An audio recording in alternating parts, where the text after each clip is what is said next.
आज के टाइम में सभी स्टूडेंट्स को ये तो डेफिनेटली लगता है कि भाई मैं तो बहुत स्मार्ट हूँ। और अपनी स्मार्टनेस के चक्कर में कई बार स्टूडेंट्स ये सोचते हुए कि एंड में प्रिपरेशन करेंगे, एंड में जो होगा देखा जाएगा, अरे नंबर तो आ ही जाएंगे, हमने इतना तो पढ़ा ही है, हमें इतना तो आता ही है।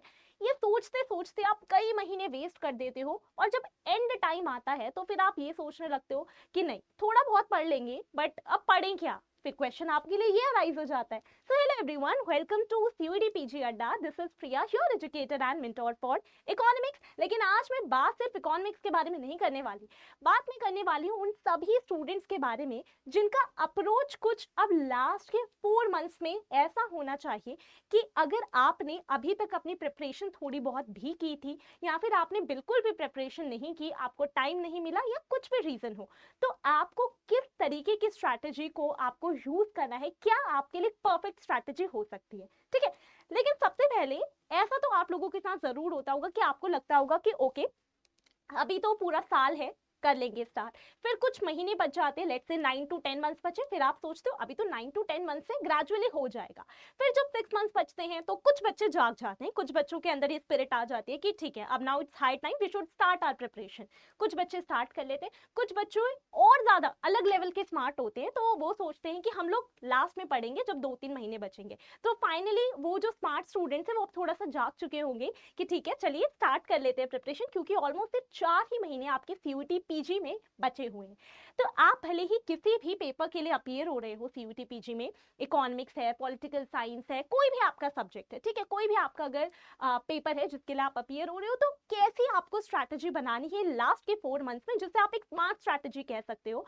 ऐसी स्ट्रैटेजी जो आपको, मेहनत तो आपको डेफिनेटली करनी पड़ेगी, बट वो स्ट्रैटेजी आपको डिजायर्ड रिजल्ट्स भी देगी। ठीक है, तो मेहनत तो करनी पड़ेगी, क्योंकि मेहनत का फल मीठा होता है, तो मेहनत तो आपको पहले करनी पड़ेगी, तभी आपको मीठा फल मिल पाएगा। ओके, तो वो मेहनत के लिए आपकी डायरेक्शन कैसी होनी चाहिए, यानी कि स्मार्ट प्रिपरेशन स्ट्रैटेजी सभी स्टूडेंट्स जो किसी भी पेपर के लिए प्रिपेयर कर रहे हैं उनके लिए क्या होनी चाहिए, फटाफट से एक बार इसके बारे में कर लेते हैं डिस्कशन। ओके, तो देखिए, सबसे पहले तो बात करने हैं कि अब टाइमलाइन अगर हम देखें तो आपके पास ऑलमोस्ट सिर्फ 4 ही महीने बचे हैं प्रिपरेशन करने के लिए। ठीक है, तो अब इस 4 महीने का जो टाइम आपके पास बचा है प्रिपरेशन के लिए, ऑलमोस्ट आपको इस टाइमलाइन को अपने माइंड में रखना है। और देखो, ये आपके लिए बार बार एक रिमाइंडर है कि 4 ही मंथ्स बचे हैं प्रिपरेशन के लिए, तो इन 4 महीनों को अपने लिए एक्चुअल वाला रिमाइंडर बनाओ, अपना डर बढ़ाने के लिए नहीं, बल्कि अपने लिए चीजों को प्लान करने के लिए कि ओके, मुझे इन 4 मंथ्स को बेस्ट तरीके से यूटिलाइज करना है। ठीक है, तो बात करते हैं कि जब 4 ही महीने बचे हैं सिर्फ प्रिपरेशन में, तो आपको कैसे प्रिपरेशन करनी है। ओके, पॉइंट्स में हम लोग बात करेंगे, क्योंकि पॉइंट्स में बच्चों को चीजें इजीली और जल्दी समझ में आती है। ठीक है, तो सबसे पहले जब आप अपनी प्रिपरेशन को स्टार्ट करो, मोस्टली स्टूडेंट्स ऐसे ही होंगे जो अभी स्टार्ट कर रहे हैं, तो आपको क्या स्मार्ट अप्रोच या स्मार्ट स्ट्रैटेजी अपनानी है। देखो बच्चे, सबसे पहले आपको शुरुआत कैसे करनी है, अंडरस्टैंडिंग द एग्जाम फर्स्ट, यानी कि अपने बेस को आपको क्लियर करना है, बेसिक क्लैरिटी आपके पास होनी चाहिए। बेसिक क्लैरिटी कैसे, देखिए, हो सकता है काफी स्टूडेंट्स को ये पता हो कि आपको अगर पोस्ट ग्रेजुएशन या मास्टर्स करनी है तो एक तरीका है आपके पास कि आप सीयूटी पीजी क्लियर कर कर डिफरेंट यूनिवर्सिटीज में एडमिशन के लिए एलिजिबल हो जाते हो, बट आपको कोई आइडिया नहीं है पेपर के पैटर्न के बारे में, किस तरीके के क्वेश्चंस आते हैं आपके पर्टिकुलर सब्जेक्ट से। तो सबसे पहले अपना बेस क्लियर करो। ओके, तो पूरी की पूरी आपको सबसे पहले तो कंप्लीट इंफॉर्मेशन रखनी है। ठीक है, कंप्लीट इंफॉर्मेशन दोनों चीजों के बारे में, एग्जाम के बारे में भी, लाइक एग्जाम पैटर्न वगैरह के बारे में भी, और साथ ही साथ आपका जो सब्जेक्ट है उसके सिलेबस के बारे में भी, सब्जेक्ट के सिलेबस के बारे में भी। तो आपको पूरी की पूरी कंप्लीट इंफॉर्मेशन लेनी है, ताकि आपका बेस क्लियर हो जाए, आपको अपने एग्जाम किस तरीके का है उसके बारे में कंप्लीट नॉलेज मिल जाए। ठीक है, तो जैसे कि यहाँ पर मैंने आपके लिए लिखा है कि ये नहीं कि ठीक है मुझे इस पेपर के लिए अपीयर होना है, सीधा गए कुछ बुक्स ले ली और रैंडम बुक से पढ़ना शुरू कर दिया, नहीं। सबसे पहले आपको बुक्स से भी पहले अपना पेपर का पैटर्न, आपके सब्जेक्ट का जो सिलेबस है, क्या क्या वहां पर यूनिट्स हैं, क्या क्या सेक्शंस हैं, क्या क्या टॉपिक्स हैं, वो सारी चीजें आपको सबसे पहले तो समझनी है। ठीक है, ओके, उसके साथ ही साथ आपको एक और काम करना है कि जब आप ये सारी चीजें समझ रहे हो ना, तो उसी टाइम पर आप एक काम कीजिए कि आपके सब्जेक्ट के जो भी प्रीवियस ईयर क्वेश्चंस हैं उनको भी आप एक बारी एनालाइज करो। आई एम नॉट सेइंग कि सीधा अटेम्प्ट करना शुरू कर दो, नहीं, एक बारी ओवरव्यू लो कि ओके पिछले कुछ सालों में जो पेपर आया है वहां पर कैसे क्वेश्चंस रहे, तो उससे आपको एक कॉन्फिडेंस भी मिलता है कि अगर आपको ज्यादातर चीजें देखकर ही आती है ना, तो आपके अंदर एक मोटिवेशन जाग जाता है कि ठीक है ये तो सिंपल है, मैं कर सकती हूँ या मैं कर सकता हूँ। ओके, तो आपको एक और चीज करनी है कि आपको पीवाईक्यूज को देखना है। ठीक है, पीवाईक्यूज पहले सिर्फ आपको देखने, एक बारी ऑब्जर्व करने। ठीक है, ओके, तो यही सारी चीजें मैंने यहाँ पर आपके लिए मेंशन भी कर रखी हैं। साथ ही साथ एक और इंपॉर्टेंट चीज है, कई बार बच्चों को अपना पेपर कोड ही नहीं पता होता, तो जिस भी पेपर के लिए आप सीयूटी पीजी में अपीयर करते हो, हर पेपर का एक पर्टिकुलर पेपर कोड होता है। फॉर एग्जाम्पल जैसे मुझे इकोनॉमिक्स के बारे में पता है, तो मैं आपको इकोनॉमिक्स का बताती हूँ। जैसे इकोनॉमिक्स का पेपर कोड है सीओक्यूपी 10, जो बीएड ह्यूमैनिटीज वाले स्टूडेंट्स हैं उनके लिए पेपर कोड है सीओक्यूपी 04। वैसे ही अलग अलग सब्जेक्ट्स के लिए पेपर कोड होते हैं, तो आपको अपने पर्टिकुलर सब्जेक्ट का पेपर कोड एक तो पता होना चाहिए। ठीक है, तो आपका जो पेपर कोड है वो आपको पता होना चाहिए। ठीक है, ओके, साथ ही साथ जैसा मैंने आपसे कहा कि आपको प्रीवियस ईयर क्वेश्चंस को एक बार जस्ट एनालाइज करना है। Okay, right. अब देखिए जब आप अपना सिलेबस देखोगे तो वहां पर बहुत सारी चीजें मेंशन होंगी, यूनिट्स मेंशन होंगे, टॉपिक्स, सब टॉपिक्स, बहुत सारी चीजें मेंशन होंगी। तो आपको इनिशियली 1-2 दिन आपको क्या करना है, 2 दिन का टाइम लीजिए। उस टाइम पर सिर्फ इतना काम कीजिए कि आप एक बार अपने सिलेबस को अच्छे से समझिए। बच्चे, सिलेबस अगर आपको दिया गया है तो उसके पीछे कुछ लॉजिक है ना, कुछ तो रेलिवेंस है ना, आपको वहीं से पढ़ना है। तो बच्चे कई बार क्या करते हैं, रैंडमली बुक्स उठा के पढ़ना शुरू कर देते हैं, सोचते हैं पहले ये टॉपिक, कोई भी रैंडम टॉपिक कंप्लीट कर लेंगे फिर ये कर लेंगे। This is not the right approach, ये बिल्कुल भी सही तरीका कभी नहीं हो सकता। 2 दिन का टाइम लीजिए, उसमें अपना सिलेबस, प्रीवियस ईयर क्वेश्चंस और सिलेबस में जो चीजें मेंशन्ड है इन चीजों को एक बारी अच्छे से ऑब्जर्व करो। ओके, आपको बहुत हेल्प मिलेगी, क्योंकि फिर आप जब बुक्स की तरफ मूव करोगे, बुक से आप पढ़ोगे, तो अगर आपको सिलेबस को लेकर क्लैरिटी होगी ना, तो आप चीजों को जल्दी से ग्रैब कर पाओगे, जल्दी से समझ पाओगे। ठीक है, ऑलराइट, ओके। नेक्स्ट किस चीज के बारे में बात करनी है, 4 ही मंथ्स बचे हैं। तो ये जो 4 मंथ्स वाली बात है ना, इसको अपने लिए डर का फैक्टर नहीं बल्कि अपने लिए मोटिवेशन का फैक्टर बना लो कि अभी भी 4 महीने बचे हैं ना, तो इन 4 मंथ्स को आप अपने अकॉर्डिंग डिवाइड करो। आपका सब्जेक्ट कैसा है उसके अकॉर्डिंग डिवाइड करो। ठीक है, किसी स्टूडेंट का सब्जेक्ट ऐसा हो सकता है जो बहुत ज्यादा थियोरेटिकल इन नेचर है, किसी का ऐसा हो सकता है जहां पर इक्वेशंस वगैरह ज्यादा है, या वहां पर ग्राफिकल पोर्शन ज्यादा है, न्यूमेरिकल पोर्शन ज्यादा है। इट डिपेंड्स कि आपका सब्जेक्ट क्या है। ठीक है, ओके, तो इन 4 मंथ्स को आपको डिवाइड करना है। ठीक है, मैं बताती हूँ कि एक तरीका आप किसी और तरीके से भी डिवाइड कर सकते हैं, बट डिवाइड कर लेना, ये नहीं कि आपने रैंडमली अभी पढ़ना शुरू कर दिया, फिर जनवरी एंड में आप सोच रहे हो कि सब कुछ नहीं हो पाया तो थोड़ा थोड़ा कहीं कहीं से पढ़ लेते हैं। वो गलती बिल्कुल भी नहीं करनी है आपको। अभी 4 महीने हैं, इनफ है, अभी भी आप काफी कुछ कर सकते हो। तो आपको करना क्या है, 4 मंथ्स को आप अपने अकॉर्डिंग डिवाइड कर लो। मैं आपको एक एग्जाम्पल देती हूँ। फॉर एग्जाम्पल आप ऐसे भी डिविजन कर सकते हो कि आपके पास अभी नवंबर दिसंबर का टाइम है, तो 2 मंथ्स है, तो नवंबर और दिसंबर में आप अपना सिलेबस कंप्लीट करने की कोशिश करो। इवन अगर आपको मिड जैन तक भी थोड़ा टाइम चाहिए तो उतना ले लो। ठीक है, फिर अगर आपका जैन बिगनिंग तक या मिड जैन तक आपका सिलेबस आपने पूरा का पूरा कवर कर लिया, एटलीस्ट एक बारी तो आपने सारी चीजें अच्छे से पढ़ ली हैं, एंड जब सारी चीजें पढ़ ली हैं तो ट्राई करो कि आप मिड जैन या अगर आपने जैन की स्टार्टिंग में ही कवर कर लिया है तो अब आप क्वेश्चंस प्रैक्टिस करो। ठीक है, इट्स नॉट दैट कि जब आप पढ़ रहे हो तब क्वेश्चंस आपको प्रैक्टिस नहीं करने, तब तो आपको क्वेश्चंस प्रैक्टिस करने, बट इसके बाद से आपका मेजर फोकस जनवरी ऑनवर्ड्स, मिड जैन ऑनवर्ड्स आपका किस चीज पर हो जाना चाहिए कि आप क्वेश्चंस को प्रैक्टिस करो। ठीक है, क्वेश्चंस प्रैक्टिस करोगे तो उससे दोनों चीजें हो जाएंगी, जो कॉन्सेप्ट आप पढ़ चुके हो उनका रिविजन भी हो जाएगा, तो आपका रिविजन भी हो जाएगा और प्लस में प्रैक्टिस भी हो जाएगी। ठीक है, प्रैक्टिस भी हो जाएगी आपके साथ साथ में। एंड फिर जो लास्ट का टाइम बचता है, लास्ट का 1 मंथ बचता है, उसमें आपका पूरा का पूरा फोकस रिवीजन के साथ मॉक टेस्ट और मॉक टेस्ट के एनालिसिस पर होना चाहिए, क्योंकि मॉक टेस्ट ना आपके लिए एक मिरर का काम करते हैं। जैसे जब आप लोग रेडी होते हो तो आप ठीक से रेडी हुए हो या नहीं ये समझने के लिए, आप ये जानने के लिए मिरर देखते हो ना। सिमिलरली बच्चे, आपने जितना भी कुछ पढ़ा है वो सही से पढ़ा है या नहीं, समझ में आया है या नहीं, क्वेश्चन कर पाओगे या नहीं, ये समझने के लिए आपके लिए मिरर का काम करते हैं मॉक टेस्ट। तो आपको मॉक टेस्ट पर बहुत फोकस करना है। Now now it doesn't mean कि अभी मॉक टेस्ट नहीं लगाने, इनिशियल 15-20 दिन या 1 महीने आप ना भी लगाओ मॉक टेस्ट तो चलेगा, बट उसके बाद से आपको हैबिट बनानी है कि आप हर वीक में एटलीस्ट 2 मॉक टेस्ट, एटलीस्ट बोल रही हूँ मैं, इससे ज़्यादा दोगे तो आप ही के लिए बेटर है, तो एटलीस्ट 2 मॉक टेस्ट तो दे ही रहे हो। और फिर जो लास्ट का फेज बचता है उसमें तो आपको ज़्यादा से ज़्यादा मॉक टेस्ट देने, ताकि आप जो रैंडम गलतियाँ कर रहे हो उसको आप ज़्यादा जल्दी आइडेंटिफाई कर पाओ और उनको उस टाइम पर इंप्रूव कर पाओ, ठीक है। तो इसीलिए मैंने यहाँ पर लिखा है फेज 1 में आपको फाउंडेशन बिल्डिंग करनी है। फाउंडेशन बिल्डिंग का मतलब क्या है कि पूरा का पूरा सिलेबस एक बार ही कंप्लीट कर लेना है। फेज 2 में आपको प्रैक्टिस करनी है, प्रैक्टिस क्वेश्चंस के थ्रू प्रैक्टिस करनी है आपको, और जो आपने कॉन्सेप्ट्स पढ़े उनका रिवीजन भी साथ साथ करते रहना है। तो प्रैक्टिस प्लस रिवीजन भी हो जाएगा यहाँ पर। देखो, रिवीजन तो आपके लिए थ्रू आउट एक इंपॉर्टेंट चीज रहने वाली है। एंड फेज 3 में मैंने जैसा आपके लिखा है कंप्लीट रिवीजन तो करो, और साथ ही साथ आपको मॉक टेस्ट भी देने हैं, और मॉक टेस्ट आप पहले से ही शुरू कर दोगे तो आपके लिए और ज्यादा बेटर होगा, ठीक है। तो यहाँ पर मैंने आपके लिए फेज वाइज जो भी मैंने आपको चीजें बताई, यहाँ पर भी मैंने आपकी सारी की सारी चीजें मेंशन कर दी है कि फेज 1 जो आप डिवाइड कर रहे हो आपके अकॉर्डिंग, चाहे वो नवंबर दिसंबर है, चाहे नवंबर से लेकर मिड ऑफ जैन तक का पीरियड है, आप उसमें क्या क्या चीजें कवर करो, ठीक है। तो फेज 1 में जो भी मैंने आपको बताया कि आपको सारी चीजें कवर करनी है, अब कवर करते हुए भी आपको कुछ चीजों का ध्यान रखना है। आप अपना सिलेबस कवर कर रहे हो, कुछ चीजों का ध्यान रखो, क्या जो भी पढ़ रहे हो साथ साथ में उसके शॉर्ट नोट्स बनाओ, क्योंकि पढ़ने को बहुत सारी चीजें हैं, रिटेन करने को बहुत सारी चीजें हैं, लेकिन एक पॉइंट के बाद ना दिमाग भर जाता है और आपके माइंड से चीजें स्किप होने लगती हैं, और जब प्रेशर होता है, टाइम प्रेशर होता है कि इतना ही टाइम है, तब तो चीजें और दिमाग से ज्यादा तेजी से निकल जाती है, ठीक है। तो आपको क्या करना है कि आपको शॉर्ट नोट्स भी, हर टॉपिक के शॉर्ट नोट्स बनाते जाने, ताकि आप एग्जाम टाइम से पहले फटाफट से एक रिविजन भी कर सको, जो मैंने आपका रिविजन वाला टाइम बताया, ओके। देन आपको टॉपिक्स को रटना नहीं है, समझना है। रटोगे तो एक क्वेश्चन कर पाओगे, समझोगे तो उससे रिलेटेड 10 क्वेश्चंस कर पाओगे, ओके राइट। और डोंट चेस 10 सोर्सेज, ये नहीं कि एक टॉपिक है यहाँ से भी पढ़ूंगी, यहाँ से भी पढ़ूंगी, यहाँ से भी पढ़ूंगी, सब मिक्स हो जाएगा, okay.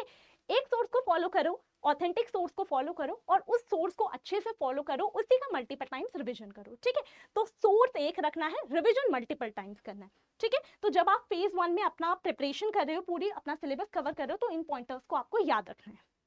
Now coming next to practice portion, yes, जब आपने एक बार ही सिलेबस कवर कर लिया है तो आपको देखो, आपको क्या करना है कि आपको क्वेश्चंस को जितने ज्यादा क्वेश्चंस हो सके, एक तो मॉक टेस्ट है, उसमें तो आप पूरा एग्जाम वाले फील के साथ पूरा पेपर कर रहे हो, एक प्रैक्टिस क्वेश्चंस भी हैं जिसमें आप नॉर्मली अपनी क्वेश्चंस को प्रैक्टिस कर रहे हो, तो वो वाले क्वेश्चंस आपको अपने यूनिट वाइज या टॉपिक वाइज, या जो टॉपिक्स आपको डिफिकल्ट लगते हैं, या अभी तक आप अपने पेपर को देखकर ये समझ चुके होगे जब आपने प्रिपरेशन कर ली है, तो कि कहाँ से क्वेश्चंस रिपीट हो रहे, उन वाले क्वेश्चंस को प्रैक्टिस करो, ठीक है, ओके। तो जैसा कि मैंने आपको बताया, start solving MCQs topic wise, अपने प्रीवियस ईयर पेपर्स को भी इवन अटेम्प्ट करने की कोशिश करो, क्योंकि वो एक रियल पेपर है जैसा पूछा गया था, तो आपको उसको भी प्रैक्टिस करना है, ठीक है। आप अगर बीच में कुछ भी भूल रहे हो, प्रैक्टिस करते हुए भी ऐसा होता है ना कि लगता है पढ़ा था बट अभी रिकॉल नहीं कर पा रहे, या फिर करेक्ट आंसर नहीं मार्क हो रहा, तो फिर अपने उन शॉर्ट नोट्स को विजिट करो जो आपने फेज 1 में ऑलरेडी क्रिएट कर लिए हैं। साथ ही साथ आप चाहो तो जो जैसे कि स्मार्ट प्रिपरेशन स्ट्रैटेजी, तो जो स्मार्ट स्टूडेंट्स है वो अपने लिए एक मिस्टेक बुक भी बना सकते हैं, कि कुछ ऐसी गलतियां होती है, हर स्टूडेंट के नेचर में कुछ ऐसी गलतियां होती है कि आप करते ही हो रेपिटेडली, ना चाहते हुए भी वो होती है, तो उन उस मिस्टेक बुक में आप उन चीजों को लिख सकते हो कि आप किस तरीके की गलती कर रहे हो, या कौन से टॉपिक्स में आप गलती कर रहे हो, ताकि आप उनको बार बार रिवाइज कर सको, ठीक है, अगर वो आपके एग्जाम पॉइंट ऑफ व्यू से बहुत ज्यादा इंपॉर्टेंट भी है तो। एंड अपने वीक एरियाज को आइडेंटिफाई करो, वीक टॉपिक्स को आइडेंटिफाई करो, अपनी गलतियों को आइडेंटिफाई करो, क्योंकि अगर गलती सुधारोगे तभी वो गलती आप एग्जाम डे पर नहीं करोगे, ओके। थर्ड फेज में आपको क्या करना है, मॉक टेस्ट। मॉक टेस्ट पहले से भी देने हैं, इट्स नॉट दैट कि मॉक टेस्ट लास्ट में आके दे रहे हो। मॉक टेस्ट आपने जब प्रिपरेशन शुरू करी उसके 15-20 दिन बाद अपने मॉक टेस्ट स्टार्ट कीजिए, हर वीक में 2 मॉक टेस्ट दीजिए, लेकिन जब लास्ट थोड़ा सा ही टाइम बचा है, अराउंड 1 महीना, या फिर आपके पास 15 to 20 डेज ही बचे हैं, तो वहां पर आपका प्रॉपर फोकस मॉक टेस्ट पे होना चाहिए, ठीक है। तो मॉक टेस्ट पर भी आपको फोकस करना है। अब देखो, आप लोगों को लगता है ना कि सिर्फ मॉक टेस्ट अगर आपने दे दिया, सिर्फ मॉक टेस्ट आपने अगर दे दिया तो वो इनफ है, आपने एक मॉक टेस्ट दिया, चलो हो गया, ठीक है, नंबर कमाए तो क्या बात है, दूसरा मॉक टेस्ट देंगे उसमें अच्छे आ जाएंगे, ऐसे सोचते सोचते आप मॉक टेस्ट देते हो लेकिन आपके मार्क्स इंप्रूव नहीं होते। गलती क्या है, आप एनालिसिस नहीं करते हो। तो इंपॉर्टेंट आपके लिए है कि जब आप एक मॉक टेस्ट अटेम्प्ट करते हो, आपको आपका स्कोर शो हो रहा है, दोबारा से उस पेपर को, उस मॉक टेस्ट को रिविजिट करो कि क्यों मेरा आंसर गलत आया, ठीक है, दोबारा से उसको सॉल्व करने की कोशिश करो। तो जब आप 3-4 मॉक टेस्ट दे दोगे ना, पहले मॉक टेस्ट में नहीं, बट अब जब आप 3-4 मॉक टेस्ट दे दोगे तो you will be able to identify कि मैं इस तरीके के क्वेश्चंस में बार बार गलती कर रही हूँ, या फिर अगर आप जैसे मॉक टेस्ट देने जाते हो तो कई बार ना बच्चों का कॉन्फिडेंस लेवल लो हो जाता है, थोड़ा उनको डर लगने लगता है, तो आती हुई चीजें भी वो आंसर नहीं कर पाते। तो उन चीजों को आइडेंटिफाई करो, मॉक टेस्ट के एनालिसिस करोगे तभी मॉक टेस्ट का फायदा है, अदरवाइज मॉक टेस्ट देने का आपका कोई फायदा नहीं है अगर आपने प्रॉपर एनालिसिस नहीं करे और एनालिसिस के बाद चीजों को इंप्रूव नहीं किया। ठीक है, तो मॉक टेस्ट के लिए आपको क्या अप्रोच रखना है, एनालिसिस करनी है मॉक टेस्ट के आपको, प्लस जो भी आपको आपकी गलतियां रेपिटेडली नजर आ रही हैं उनको इंप्रूव करने की कोशिश करनी है ताकि एग्जाम टाइम पर सेम गलतियां आप ना करो। ओके राइट, तो ये था आपके लिए पूरा का पूरा कि आप किस तरीके से पूरे 4 महीने की जो टाइमलाइन है उसे 3 फेजेस में डिवाइड कर सकते हो ताकि कॉन्सेप्ट्स भी हो जाएं, प्रैक्टिस भी हो जाए, मॉक टेस्ट भी हो जाए, गलतियां भी सुधर जाएं। Okay, next if we talk about study habits, देखो बच्चों को ऐसा लगता है ना कि जो टॉप करते हैं, जो टॉपर स्टूडेंट्स होते हैं उनकी कुछ अलग ही हैबिट्स होती होंगी, वो फोन टच नहीं करते होंगे या फिर वो 12 से 14 घंटे बैठ के पढ़ते होंगे, कुछ तो अलग बात है वरना हमारे नंबर नहीं आ जाते। बच्चे ऐसी कोई अलग हैबिट्स नहीं होती हैं, हैबिट सबकी सेम होती हैं, बट जो डेडिकेशन है, जो कंसिस्टेंसी है वो डिफर करती है। तो आपके लिए अगर कुछ स्मार्ट स्टडी हैबिट के बारे में बात की जाए तो कुछ अलग हैबिट्स नहीं है, बस कुछ इन चीज़ों को आपको इंश्योर करना है अपनी प्रिपरेशन के दौरान। देखो सबसे पहली चीज़, कोई आपको 12 से 14 घंटे बैठ के पढ़ने की ज़रूरत नहीं है। कुछ आपका जो टाइम है 5 to 6 hour, 4 to 5 hours, depend करता है, पर्सन टू पर्सन वेरी करता है। तो जितना भी आपका टाइम है मिनिमम 5 to 6 तो आप रखिएगा क्योंकि अब कम टाइम बचा हुआ है। तो उस टाइम पर आप कंसिस्टेंसी के साथ पढ़ें, डेली पढ़ें, क्योंकि कंसिस्टेंसी बीट्स इंटेंसिटी। आप अगर किसी काम को डेली बेसिस पर कर रहे हो उसका रिजल्ट, और आप किसी काम को 15 दिन में एक बार कर रहे हो और उसमें घंटे लगा दे रहे हो, तो कोई फर्क, उसका कोई फायदा नहीं होगा। तो इट्स बेटर कि आप थोड़ा थोड़ा करो बट डेली करो। ठीक है, ओके। साथ ही साथ आप पोमोडोरो मेथड या पोमोडोरो टेक्निक का यूज कर सकते हो, जिसमें आप क्या कर सकते हो, बीच में जैसे कि फॉर एग्जांपल आप पे डिपेंड करता है टोटली कि आप कितनी देर आपकी रिटेंशन है या कितनी देर आप बैठकर एक बारी पढ़ पाते हो। फॉर एग्जांपल कई स्टूडेंट्स होते हैं वो 30 मिनट्स पढ़ते हैं फिर थक जाते हैं, तो आप अपने अकॉर्डिंग जितने टाइम में आप पढ़ सकते हो उसके बाद एक छोटा सा 5 मिनट का ब्रेक ले लो। ठीक है, इस तरीके से अगर आप पढ़ोगे तो आपको बीच बीच में ब्रेक्स भी मिल जाएंगे, इंटरवल्स भी मिल जाएंगे, और आप कंसिस्टेंसी के साथ अपनी रिविजन भी कर पाओगे। ठीक है, सारे टॉपिक्स को कवर भी कर पाओगे।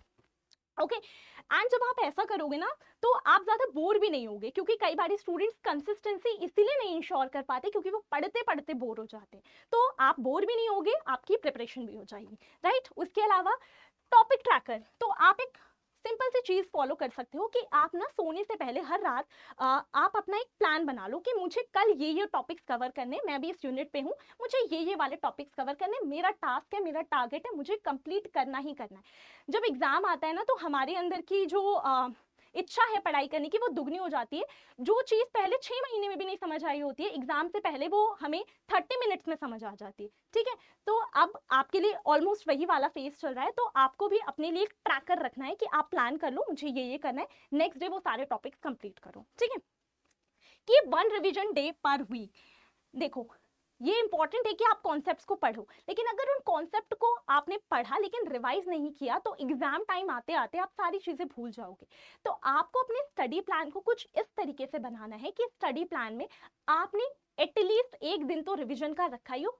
पूरे वीक में जो भी आपने पढ़ा वो आप एक दिन, चाहे वो आपके लिए सैटरडे है या संडे, ये ज्यादा सूटेबल रहता है स्टूडेंट्स के लिए, तो आप उसके अकॉर्डिंग सारी चीजों को रिवाइज करो। जो कुछ भी पढ़ा आपने जो शॉर्ट नोट्स बनाए थे उसके थ्रू भी रिवीजन कर सकते हो आप। ठीक है, तो जल्दी आपका रिवीजन हो जाएगा।